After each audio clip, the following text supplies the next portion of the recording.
સાસુના આડા સંબંધોની જાણ થતા જમાઈ ઉકળી ઉઠ્યો અને સગીર સાળા સાથે મળીને તે સાસુના પ્રેમીનો મોતને ઘાટ ઉતારવા માટે આખું ષડયંત્ર રચી નાખ્યું। આ ગુજરાતની ગોઝારી ઘટના કઈ જગ્યાની છે, અંતે તે આરોપીઓનું શું થયું, તે તમામ વિગતો જુઓ ધ ક્રાઇમ સ્ટોરીના આ ખાસ અહેવાલમાં।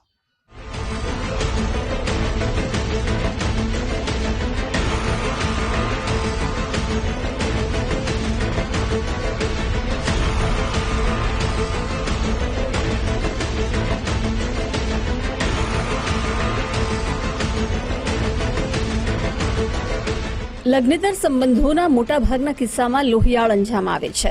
પછી તે પુરુષના આડા સંબંધ હોય કે મહિલાના, બે વ્યક્તિઓની ભૂલના કારણે પરિવારના તમામ સભ્યોને ભોગવવાનું આવે છે।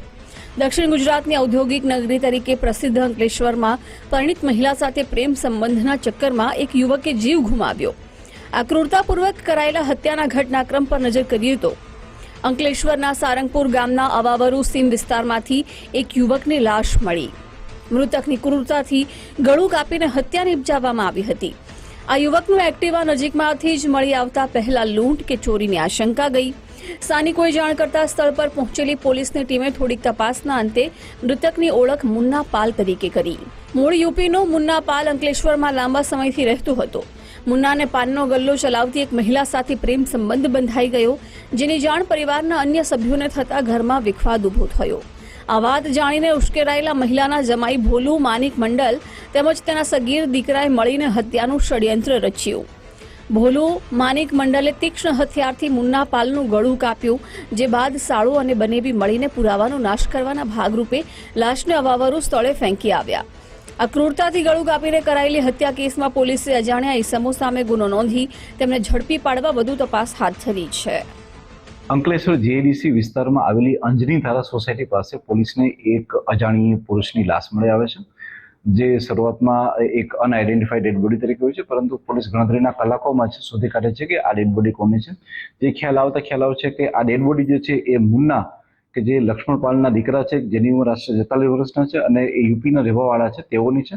ત્યારબાદ પોલીસ દ્વારા ટેકનિકલ સોર્સના આધારે અને હ્યુમિનિટીના દ્વારા ગણતરીના કલાકોમાં જ કોના દ્વારા તેની તીક્ષ્ણ હથિયારોથી હત્યા થઈ છે તે શોધી કાઢવામાં આવે છે, જેમાં ધ્યાનમાં આવે છે કે મરણ જનાર મુન્ના લક્ષ્મણ પાલના કેટલાક અનૈતિક સંબંધો મહિલા સાથે હતા, શાંતિદેવી મંડળની સાથે, અને ત્યારબાદ જે છે તેમના જમાઈ એટલે કે ભોલુ માનિક મંડળ અને તેમનો દીકરો કે જે કાયદાના સંઘર્ષમાં આવેલું બાળક છે 4 વર્ષથી નીચેનું, તેમના દ્વારા જે છે એ આગલી રાત્રે એ વ્યક્તિની હત્યા કરવામાં આવેલી હતી।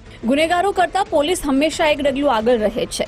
અંકલેશ્વર પોલીસે ટેકનિકલ સર્વેલન્સ અને બાતમીદારોની મદદથી ગણતરીના કલાકોમાં જ મુખ્ય હત્યારા ભોલુ માનિક મંડલને ઝડપીને જેલમાં ધકેલ્યો। આ ઉપરાંત હત્યામાં મદદગારી કરનારા સગીરને પકડીને આગળની કાયદેસરની કાર્યવાહી હાથ ધરી છે। આ કેસમાં વધુ કોઈ શખ્સોની સંડોવણી છે કે કેમ તે અંગે જાણવા પોલીસે આરોપીની આકરી પૂછપરછ હાથ ધરી છે। જે શાંતિદેવી દિલીપ મંડળ છે, તેઓ એક પાનનો ગલ્લો ચલાવે છે અને તેમના ક્યાંય ને ક્યાંય સંબંધો જે હતા એ આ મરણ જનારની સાથે હતા, કે જેને લઈ અને શાંતિદેવીની સાથે અને એ મરણ જનારની સાથે રાત્રે બોલાચાલી થઈ હતી, કે જે વખતે તેમનો ત્યાં જમાઈ જે ભોલુ માનિક મંડળ અને દીકરો પણ હાજર હોય અને ત્યારબાદ બંને દ્વારા જે છે તેની હત્યા કરી દેવામાં આવે છે।